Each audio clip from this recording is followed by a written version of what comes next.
Friends, હું છું નિમિષા સોની. સ્વાગત છે તમારું મારા કિચનમાં. આજે હું રેસ્ટોરન્ટ સ્ટાઇલમાં દાલ તડકા બનાવવા જઈ રહી છું.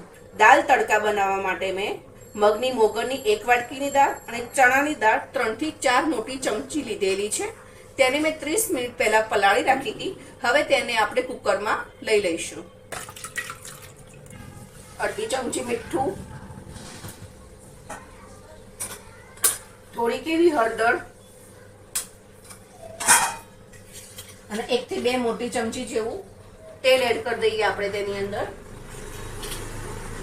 અને 20 મિનિટ માટે તેને બફાવા દઈશું.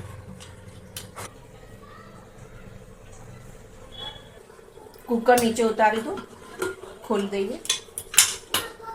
સરસ એવી દાળ બફાઈ ગઈ છે.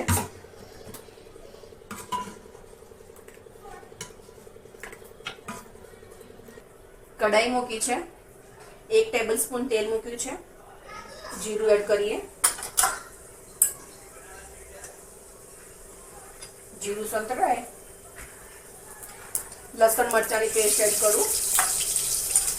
ગેસની ફ્લેમ ધીમી કરીએ.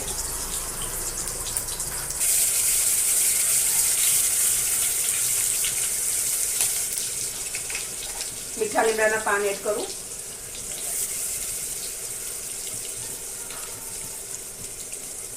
ટામેટા પ્યુરી,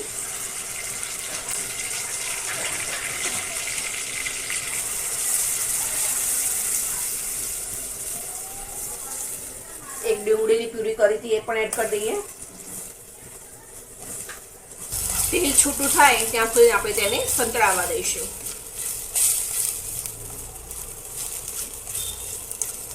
આ ખૂબ જ ટેસ્ટી દાળ બનશે અને હેલ્ધી બનશે ફ્રેન્ડ્સ.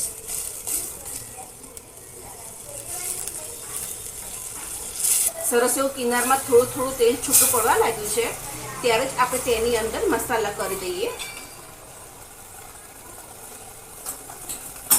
ગેસની ફ્લેમ ધીમી કરું. થોડીક એવી હળદર, ધાણા જીરું, મીઠું દાળ બાફતી વખતે એડ કર્યું તો અત્યારે થોડુંક જ એડ કરીશું. ફરીથી થોડું મિક્સ કરી લઈએ. લાલ મરચું પાવડર એડ કરી દઈએ. 1 ચમચી થોડોક એવો ગરમ મસાલો અત્યારે જ આપણે એડ કરી દઈશું. આપણી પેસ્ટ સાથે ખૂબ જ સરસ એવું ચડી જાય અને સુગંધ પણ સરસ તેની સાથે જ આવવા લાગશે. જો મસાલા બળતા હોય તો તમે અત્યારે તેની અંદર થોડુંક એવું ગરમ પાણી એડ કરી શકો છો. સરસ એવી ગ્રેવી ચડી ગઈ છે. તેની અંદર બફાઈ ગયેલી દાળ એડ 3, 2, 1 સ્ટાર્ટ કરી દઈએ. જો દાળ ઘટ થઈ ગઈ હોય તમે ફરીથી પણ તેની અંદર પાણી એડ કરી શકો છો ફ્રેન્ડ્સ. પર રેસ્ટોરન્ટમાં એકદમ ઘટ દાળ જ આપણને સર્વ કરતા હોય છે. થોડીક એવી આપણે 1 થી 2 ઉભરા આવે ત્યાં સુધી આપણે તેને ઉકાળીશું.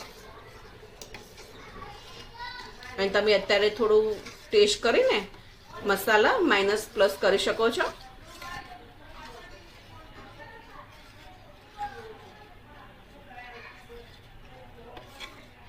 દાળ આપી તો ઉકળે છે પણ તેના ઉપર રેસ્ટોરન્ટ સ્ટાઇલ બનાવીએ છીએ તેથી આપણે ઘીનો વઘાર બીજો મૂકીએ.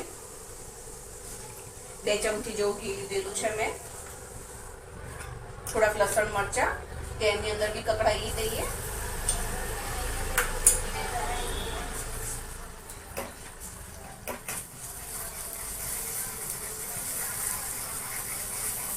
આ ટેસ્ટ ખૂબ જ સરસ ઉપર આવશે ફ્રેન્ડ્સ. સાથે જ તેની અંદર અડધી ચમચી જેવું લાલ મરચું ઉમેરી દઈએ. લસણની કચાશ જતી રહે ત્યાં સુધી આપણે તેને ઘીમાં શેકી દઈશું.